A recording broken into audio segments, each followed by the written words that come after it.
Warning: please read the warnings we make in the more information section of our channel. We are not responsible for the information herein. I never thought that after trying this I will never go to salon for facial.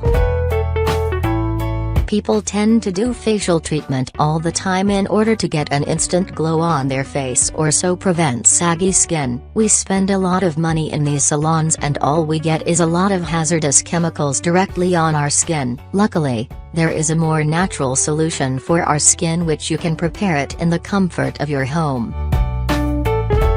This is 4-step process. Details are given below. Step 1. Cleaning. To clean your face, take dabur gulabari or any other gulab jal, 2 tablespoons of raw milk and cold water. Soak a cotton ball in some rose water and clean your face thoroughly. After that, apply the milk all over your face, allow it to dry and then rinse it off with cold water. Step 2. Scrubbing. All you need is 2 tablespoons of sugar, 1 tablespoons of olive or coconut oil and 1 large lemon juice. Mix all the ingredients together to get a paste, and then apply the paste all over your face while massaging it gently. Step 3. Steaming. Simply soak a towel in hot water, remove the excess water and apply it all over your face for 4 or 5 minutes. Step 4. Face massage and mask. Just mix honey and lemon juice in equal amounts and apply it all over your face. Allow it to act for 20 minutes and then rinse it off.